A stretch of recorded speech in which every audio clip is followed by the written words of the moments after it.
തെരഞ്ഞെടുപ്പിലുടനീളം ഞങ്ങൾ പറയാൻ ശ്രമിച്ചത് ക്ഷേമവും വികസനവും ഇനിയും നടപ്പിലാക്കാൻ പോകുന്ന നവകേരളത്തെക്കുറിച്ചുമാണ്. എന്നാൽ അവർ പറയാൻ ശ്രമിച്ചത് പൂർണ്ണമായും വിശ്വാസമാണ്. കോൺഗ്രസിൻ്റെ പാട്ട് ഈ പറയുന്ന സ്വർണ്ണപ്പാളിയുമായി ബന്ധപ്പെട്ട ഒരു പാട്ട്, ഒരു പാരഡി പാട്ടാണ്. നിങ്ങൾ നോക്കൂ, അതിലാണ് അവർ ഊന്നിയത്. മൈക്ക് അനൗൺസ്മെൻറ്റുകളിൽ പോലും ശരണം വിളി മന്ത്രങ്ങൾ കൊണ്ട് നിറയ്ക്കാൻ ശ്രമിക്കുകയാണ്. നിങ്ങൾ നോക്കൂ, അവിടെ ഈ പറയുന്ന സ്വർണ്ണപ്പാളി വിഭാഗത്തിലാകട്ടെ ഇടതുപക്ഷ ഓരോ കാര്യം ജനങ്ങൾ മനസ്സിലാക്കണം.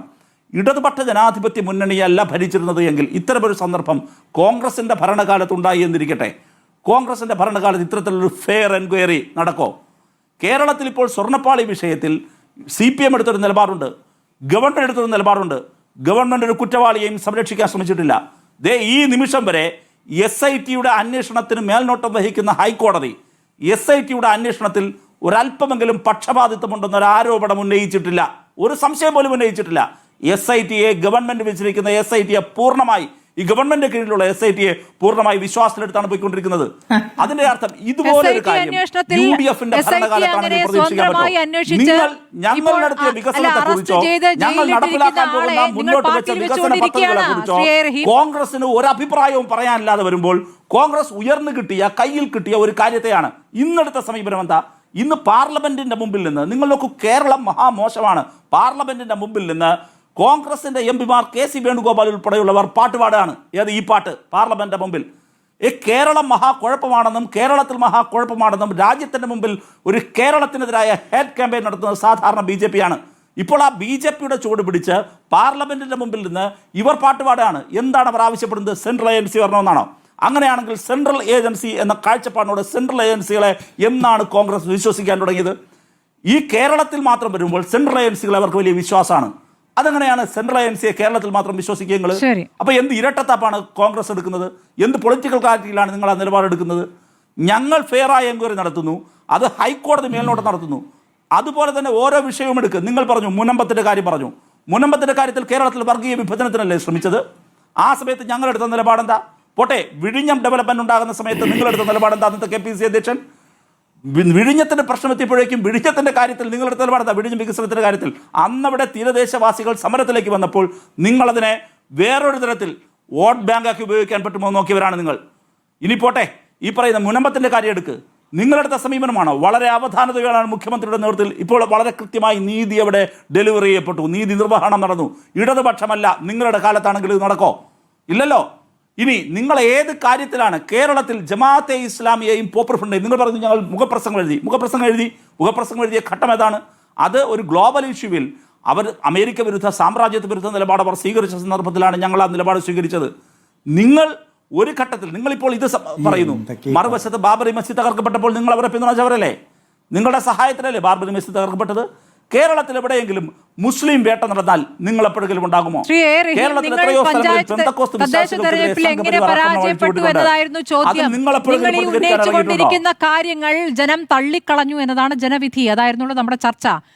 ചുരുങ്ങിയ സമയത്തിൽ ശ്രീ രാജു പി നായർ അങ്ങ് മറുപടി പറഞ്ഞ് നമുക്ക് ചർച്ച അവസാനിപ്പിക്കാം. അപ്പൊ അല്ല, അങ്ങ് ഞാൻ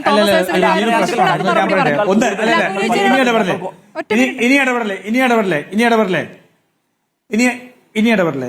ബഹുമാനപ്പെട്ട ശ്രീ തോമസ് ഐസക് പറഞ്ഞിരിക്കുന്നത് പാലസ്തീൻ ഐക്യദാർഢ്യം ഉൾപ്പെടെ അതിനകത്ത് മുസ്ലിങ്ങൾ നടത്തിയിട്ടും തിരിഞ്ഞു നോക്കിയില്ല എന്നുള്ളതാണ് ഇടത് ഹിന്ദുത്വ ആഖ്യാനത്തിന്റെ ബേസും കൂടിയായിട്ട് അദ്ദേഹം പറയുന്നത്. അദ്ദേഹം പറയുമ്പോൾ CPM ഒന്ന് പുറത്താക്കിയ പോലെ പറയുന്നത്. ശശി തരൂർ അദ്ദേഹത്തിന്റെ നിയോജക മണ്ഡലത്തിലെ കോർപ്പറേഷനിൽ BJP ജയിച്ചപ്പോൾ അഭിനന്ദിച്ചിട്ടുണ്ട്. പിണറായി വിജയൻ നരേന്ദ്രമോദി ജയിച്ചപ്പോൾ അനുവദിച്ചില്ലേ? ഇവിടെ വി മുരളീധരൻ ജയിച്ചപ്പോൾ പിണറായി വിജയൻ അഭിനന്ദിച്ചില്ലേ? ക്ലിഫ് ഹൗസിൽ കൊണ്ടുവന്ന് കേന്ദ്രമന്ത്രിക്ക് അത്താഴം കൊടുത്തതാരാ? പിണറായി വിജയനല്ലേ? അൽഫോൺസ് BJPക്കാരന് ക്ലിഫ് ഹൗസിൽ കൊണ്ടുവന്ന് അത്താഴം കൊടുത്തില്ലേ? മിണ്ടല്ലേ? ഞാൻ വാർത്ത പറഞ്ഞുതരാം, ഞാൻ വാർത്ത അയച്ചുതരാം. കൊണ്ടുവന്ന കൊടുത്തില്ലേ? അതല്ലേ ഇവരുടെ. അപ്പൊ പിന്നെ ആരായിരുന്നു പാലം? ഒരു മിനിറ്റ് ബഷീർ റഹീം, അങ്ങ് മാന്യത കാണിക്കുന്നു ഞാൻ വിചാരിക്കുന്നു. കേരളത്തിലും ഈ പറയുന്ന കേരളത്തിനും കേന്ദ്രത്തിനും ഇടയ്ക്ക് പാലമായിരുന്നു എന്ന് പറഞ്ഞ ഒരു കോൺഗ്രസ് നേതാവിനെ അല്ലല്ലോ, ജോൺ ബ്രിട്ടാസിനെ അല്ലേ? എന്തിനാ നമ്മളുടെ നമ്മുടെ നികുതി പണം എടുത്ത് തോമസ് മാഷിനെ അവിടെ ഇരുത്തിയപ്പോ ജോൺ ബ്രിട്ടാസിന് എന്തായിരുന്നു പുതിയ രാഷ്ട്രീയ നിയോഗം? നിങ്ങളുടെ മന്ത്രിയല്ലേ പറഞ്ഞത് രാഷ്ട്രീയ നിയോഗം CPM കൊടുത്ത രാഷ്ട്രീയ നിയോഗമാണ്. അപ്പോ നിങ്ങൾ പാലങ്ങൾ ഉണ്ടാക്കുകയും പാലം പണിയൊക്കെ നിങ്ങൾ ചെയ്തുകൊണ്ടിരിക്കുകയാണ്. പിന്നെ അദ്ദേഹം ചോദിച്ചു, ഈ ഇതുണ്ടെങ്കിൽ എന്താ മുനമ്പ് പ്രശ്നം നിങ്ങളുടെ പരിഹരിക്കോ? ഞങ്ങൾ പരിഹരിക്കുമായിരുന്നു. വഖഫ് ട്രൈബ്യൂണലിൽ പോയിട്ട് വഖഫ് ബോർഡ് പറയുന്നു ഇത് വഖഫാണെന്ന ക്ലെയിം ഇല്ല എന്ന് പറഞ്ഞാൽ ആ പ്രശ്നം പരിഹരിക്കപ്പെടുമായിരുന്നു. അതിനു പകരം അനന്തമായ ഈ വ്യവഹാരങ്ങളിലേക്ക് തള്ളിവിട്ടത് നിങ്ങളുടെ നിലപാടല്ലേ? രാജു, ഒന്ന് ഞങ്ങൾ വഴങ്ങി പറഞ്ഞതല്ലേ തരോ? അവസാനം ഒന്ന് വഴങ്ങി തരോ? ഒരുമിച്ച് അല്ല, ഞാൻ ഇനി സമയമില്ലാത്തോണ്ടാ, ഇനി അതിന് സമയമില്ലാത്തോണ്ടാ. അപ്പം അത്തരത്തിൽ ശരി, സമയമുണ്ടെങ്കിൽ തട്ടത്തിന്റെ പ്രശ്നത്തിൽ നിങ്ങളുടെ നിലപാട് കൂടി പറയാമോ? സമയമുണ്ടെങ്കിൽ ശരി, ശ്രീ രാജു പി നായർ പറഞ്ഞോളൂ. ഏത് തട്ടത്തിന്റെ തട്ടത്തിന്റെ പ്രശ്നം, സ്കൂളിലെ തട്ടത്തിന്റെ പ്രശ്നത്തിൽ നിലപാട് പറയാമോ? ഞാൻ പറയില്ലേ, ഇത് തന്നെയാണ് വർഗീയത കത്തിക്കാൻ വേണ്ടി ഞങ്ങൾ എടുത്ത നിലപാട് വളരെ കൃത്യമാണ്. ഞങ്ങൾ എടുത്ത നിലപാടൊക്കെ വളരെ കൃത്യമാണ്. നോക്കൂ, ഇപ്പോ ഈ കേരളത്തിൽ മുഴുവൻ ഇവർ നടത്തിക്കൊണ്ടിരിക്കുന്നത് ഇത്തരത്തിലുള്ള ശ്രമങ്ങളാണ്. ഈ വർഗീയ വിഭജനം ഉണ്ടാക്കാൻ വേണ്ടി നടത്തിയ ശ്രമങ്ങളുടെ ഭാഗമായിട്ടുണ്ടായിരുന്നത് മുഴുവൻ. റഹീം, തട്ടത്തിന്റെ വിഷയത്തിൽ ആ സിസ്റ്ററുടെയും അവിടുത്തെ മറ്റൊരു PTA പ്രസിഡന്റിന്റെയും നിയമ നടപടി നേരിടുന്ന ആളാണ് ഞാൻ. റഹീം കാര്യങ്ങൾ അന്വേഷിച്ചിട്ട് സംസാരിക്കും. അവരുടെ സിസ്റ്റർ വക്കീൽ നോട്ടീസ് അയച്ചിട്ടുള്ളത് എനിക്കാണ്, നിങ്ങൾക്കല്ല. മിണ്ടാതിരിക്കും, മനസ്സിലായില്ലേ? വെറുതെ എന്നെ കൊണ്ട് ആവശ്യമില്ലാത്ത പറയിപ്പിക്കരുത്. പിന്നെ ഇത്തരത്തിലുള്ള ആഖ്യാനങ്ങൾ ഇവർ ഉണ്ടാക്കാൻ ശ്രമിച്ചതും ആ ആഖ്യാനങ്ങളെ മാറ്റുന്നതും എല്ലാം ഇവർ കഴിഞ്ഞ എത്ര തെരഞ്ഞെടുപ്പിൽ ഇവർ SDP ജമാഅത്തെ ഇസ്ലാമി ബന്ധമാണ് പറഞ്ഞത്. പാലക്കാട്, പുതുപ്പള്ളി, തൃക്കാക്കര, നിലമ്പൂര്, ഇതെല്ലാം പറഞ്ഞതല്ലേ? ഈ തരിച്ചടിയൊന്നും കിട്ടിയിട്ട് ഇനിയും ആ മതസമൂഹത്തെ ഭീകരവാദികളായി ചിത്രീകരിക്കണം എന്ന് പറഞ്ഞാൽ എന്താണ് അതിന്റെ അർത്ഥം? നിങ്ങൾക്ക് ഞാൻ ചോദിച്ച ചോദ്യം ഉണ്ടല്ലോ, നിങ്ങൾക്ക് 10 വർഷമായിട്ട് എന്തുകൊണ്ടാണ് ഹിന്ദുത്വ തീവ്രവാദികൾ നിങ്ങളുടെ സർക്കാരിനെ അട്ടിമറിക്കാൻ വരുന്നത് നിങ്ങൾക്ക് പരാതിയില്ലാത്തത്? പകരം നിങ്ങളുടെ ആൾക്കാർ പോയിട്ട് RSSനെ കാണുമ്പോൾ അത് പ്രശ്നമല്ലാതെ ആവുന്നതും എങ്ങനെയാണ്? നിങ്ങൾ എങ്ങനെയാണ് വെള്ളാപ്പള്ളി നടേശനെ തലയിൽ വെച്ചുള്ള ഈ നിമിഷവും വെള്ളാപ്പള്ളി നടേശനെ തള്ളി പറയാൻ തയ്യാറല്ലല്ലോ? അപ്പോൾ നിങ്ങൾ ഉണ്ടാക്കുന്ന സോഷ്യൽ എഞ്ചിനീയറിംഗ് BJPയുടെ മോഡലാണ്. BJPയുടെ സോഷ്യൽ എഞ്ചിനീയറിംഗ് മോഡലാണ് കേരളത്തിൽ CPI നടപ്പായിക്കൊണ്ടിരിക്കുന്നത്. ഞങ്ങളുടെ സോഷ്യൽ എഞ്ചിനീയറിംഗ് മോഡൽ ഞങ്ങൾ ജവഹർലാൽ നെഹ്റുവിന്റെ സോഷ്യൽ എഞ്ചിനീയറിംഗ് ആണ്. അതാണ് ഞാൻ നേരത്തെ വിശദീകരിച്ചത്. സമയം ഒരുപാട്